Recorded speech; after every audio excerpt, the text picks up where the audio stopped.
یہ محفل دونوں کے محفل ہیں، آپ تشریف لانے لے کر آئے ہیں، اللہ تعالیٰ آپ کو قدم قدم پر مغرور و رحمت دے۔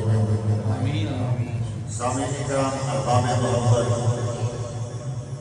جو میں نے قرآن مجید کی فرقان حمید کی تلاوت کا شرف حاصل کیا ہے، اللہ رب العزت نے فرمایا وَقَضَىٰ رَبُّكَ أَلَّا تَعْبُدُوا إِلَّا إِيَّاهُ وَبِالْوَالِدَيْنِ إِحْسَانًا۔ اللہ نے فرمایا کہ میرے علاوہ کسی کی عبادت نہ کرنا اور اپنے والدین کے ساتھ اچھا سلوک، اپنے والدین کے ساتھ پیار محبت اس طریق سے کام لینا۔ یہ قرآن مجید کے اندر اللہ تعالیٰ نے والدین کی عظمت کا ذکر بے شمار دفعہ کیا۔ تو سامعین کرام، آج کی سال سفر کی محفل ہے، ایک آپ کو خدمت میں واقعہ پیش کرتا ہوں۔ نبی مکرم شفیع معظم حبیب کبریا امام الانبیاء آپ تشریف لے کر جا رہے تھے، آپ کے غلام صحابہ آپ کے ساتھ تھے، رستے میں دو قبریں آ گئیں، آپ رک گئے۔ جب آپ رکے تو صحابہ نے نبی رسول اللہ صلی اللہ علیہ وسلم ادھر دونوں قبروں کے پاس رکنے کی وجہ کیا ہے؟ امور بھائی، رکنے کی وجہ کیا ہے؟ میرے نبی کی چیزی کی نہیں کرنا چیز ہو گئی۔ صحابہ نے کہا یا رسول اللہ کیا ہوا؟ خبریں گاؤں تو جبریل آیا آپ کے پاس، کیا مسئلہ ہے؟ آپ کی چیزی کی رنگت تبدیل ہوگی، قبروں کو دیکھ کر کیا ہوا؟ فرمایا پیارے صحابہ، اس دو قبروں میں جو میرے امتی ہیں ان پر عذاب ہو رہا ہے۔ دونوں قبروں کے اندر جو میرے امتی ہیں ان پر عذاب ہو رہا ہے۔ تمور بھائی میں بات اکثر کرتا ہوں، یہ سیم واقعہ حضرت عیسیٰ علیہ السلام کی آنکھ دیکھا ہے۔ حضرت عیسیٰ علیہ السلام جا رہے تھے، قبر ہے، قبر میں دیکھا عذاب ہو رہا ہے، آپ چلیں گے، آپ گزر گئے، لیکن میرے نبی کی رحمت دیکھی کہ قبر میں عذاب دیکھا، اپنی امت کا ٹھہر گئے، حضرت عیسیٰ چلے گئے، آپ ٹھہر گئے۔ آپ نے رسول اللہ ٹھہرنے کی وجہ کیا ہے؟ تو میرے آقا نے فرمایا تو قبروں میں عذاب ہو رہا ہے۔ تو یہ صحابہ کا عقیدہ چیک کریں، محبت چیک کریں کہ کسی صحابی نے سننے نے کہا یا رسول اللہ آپ بھی بشر ہیں، ہم بھی بشر ہیں، ہماری بھی آنکھیں ہیں، آپ کی بھی آنکھیں ہیں، ہمیں تو کچھ نظر نہیں آ رہا، آپ کو کس طرح نظر آئے گا؟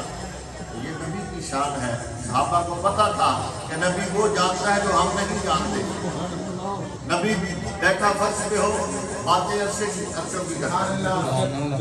صحابہ کا یہ عقیدہ تھا، اور اہل سنت کا بھی وہ عقیدہ ہے جو صحابہ کا عقیدہ ہے۔ ہم بھی کہتے ہیں نبی سبز گنبد میں تشریف فرما ہے، لیکن ایک سب غلاموں پر ہے۔ ہمارا عقیدہ ہے، صحابہ کا عقیدہ ہے۔ تو حضرت ذی وقار صحابہ نے عرض کیا کہ عذاب کیوں ہو رہا ہے؟ یہ عقیدہ چیک کریں صحابہ کا، عرض کی سونا عذاب تو ہو رہا ہے، آپ کی آنکھوں نے دیکھ لیا، مگر یہ تو بتائیں عذاب کیوں ہو رہا ہے؟ یہ سب سے بڑا امتحان ہے۔ میرے نبی نے فرمایا عذاب ایک چغل خور کا ایک پاکی پلیتی کی تمیز نہیں کرتا، یہ دونوں کی وجہ سے عذاب ہو رہا ہے۔ اور معزز سامعین کرام، صحابہ نے عرض کی یا صاحب یہ بات قبول پر سننے والے چھوڑ نہیں پائی۔ صحابہ نے عرض کی یا رسول اللہ، آپ فرمائے گئے کوئی ہری ٹہنی لے کر آئے، ہری صحابی رسول دوڑا، ہری ٹہنی لے کر آئے۔ ٹہنی کو میرے نبی نے دو ٹکڑے کیے اپنے ید اللہ کے ہاتھ میں، ایک ٹہنی کو ایک قبر پہ رکھ دیا، دوسری ٹہنی کو دوسری قبر پہ رکھ دیا۔ صحابہ نے عرض کی یا رسول اللہ اس ہری ٹہنی کا کیا فائدہ، یہ قبر کو کیا فائدہ دے گی؟ تو میرے آقا نے فرمایا یہ ہری ٹہنی جب تک ہری رہے گی اللہ کا ذکر کرے اور قبر والوں کو اس کا ثواب۔ معزز سامعین کرام، اگر ہری ٹہنی درخت کی قبر والے کو ثواب دے سکتی ہے، اگر کوئی بیٹا کسی دوسرے مسلمان کو بھائیوں کو بلا کر قرآن کی تلاوت کرائے، حضور کی نعتیں پڑھے اور رب کا فرمان سنائے، تو اس قبر والوں پر کتنا کرم ہوگا۔ بعد حضرت عیسیٰ علیہ السلام کے والد تھے نا تو رکے نہیں، چلے گئے واپس آئے تو پھر آنکھوں سے دیکھا کہ قبر میں عذاب نہیں ہو رہا۔ حضرت عیسیٰ نے یا اللہ پہلے عذاب تھا، میں نے کہا اس کے بیٹے نے بسم اللہ پڑھا ہے، اس کے بیٹے نے بسم اللہ پڑھا، اس کی برکت سے میں نے عذاب ختم کر دیا۔ اگر بیٹا نابالغ ہے وہ بیٹا بسم اللہ پڑھے تو بیٹے کے باپ کے گناہ معاف ہو جاتے ہیں، عذاب قبر سے محفوظ ہے۔ تو اگر بیٹا ناخواں ہو، قاری قرآن ہو، عالم دین ہو، جب وہ قرآن پڑھے گا تو اس کے باپ کی قبر پر کتنی رحمت ہے۔ یہ اہل سنت کا بڑا خوبصورت عقیدہ ہے، اہل سنت کا بڑا خوبصورت عقیدہ ہے، تو اپنے مرنے والوں کو یاد رکھتا ہے۔ میرے نبی کریم صلی اللہ علیہ وسلم اکثر جب آپ کو ماں باپ کی یاد آتی تو آپ رونا شروع کر دیتے ہیں۔ حضرت ابراہیم علیہ السلام جب اپنی بیوی ہاجرہ کو صفا مروا کے درمیان لے کر کے اپنے بیٹے کو چھوڑ کر آئے، واپسی جب ہوئی نا تو دیکھا کہ میرا بیٹا اکیلا ہے، میری بیوی اکیلی ہے۔ حضرت ابراہیم کو اپنا بچپن یاد آیا، تو حضرت ابراہیم علیہ السلام نے اپنا بچپن یاد کر کے رب کی بارگاہ کی طرف چہرہ انور کیا، سبحان اللہ سبحان اللہ، چہرہ انور کیا اور قرآن کی تلاوت فرمائی جو آج ہم کر رہے ہیں ہر نماز میں۔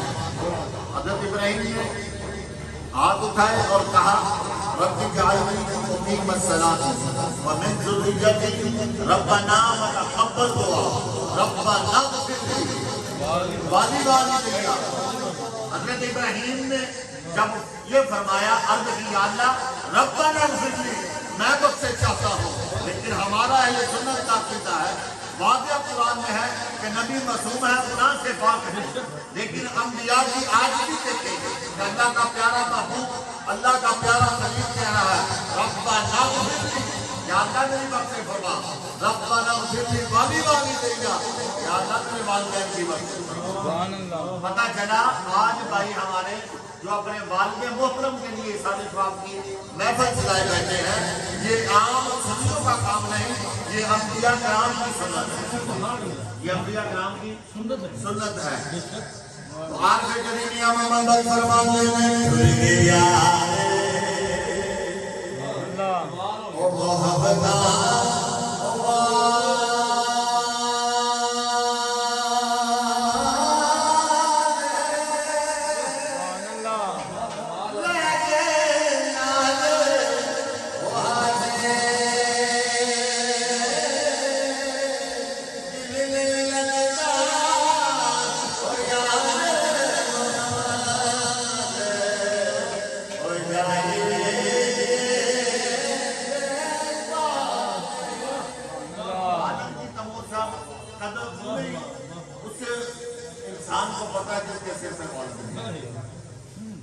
میرے نبی کریم صلی اللہ علیہ وسلم کو جب ابو جہل نے سر انور پر پتھر مارا نا تو میرے نبی کریم مکے کے شہر میں جا کے رونے لگے۔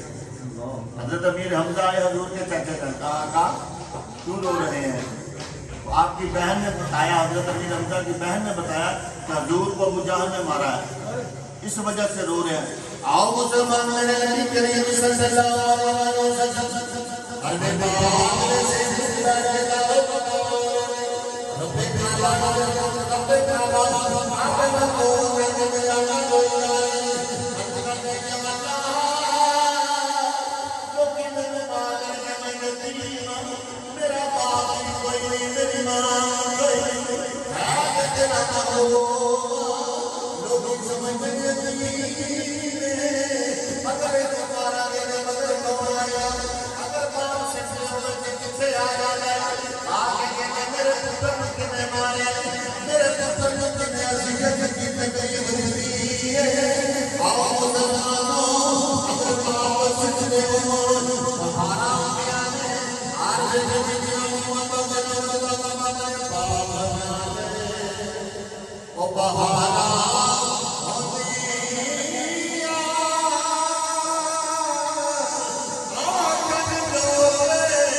بھائی تو حضور یہ خوشی کا میلہ تھا. صحابہ کرام کے کھڑے حضور کا چہرہ تک رہے. حضور کے چہرے پہ اچانک پریشانی آ گئی. حضور کی آنکھوں سے آنسو ڈالے.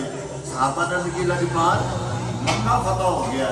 اس فتح مکے میں دین اسلام کی بہار آ گئی. اس بہار میں ٹکر مارے سونا کسی بڑے پتھر مارے.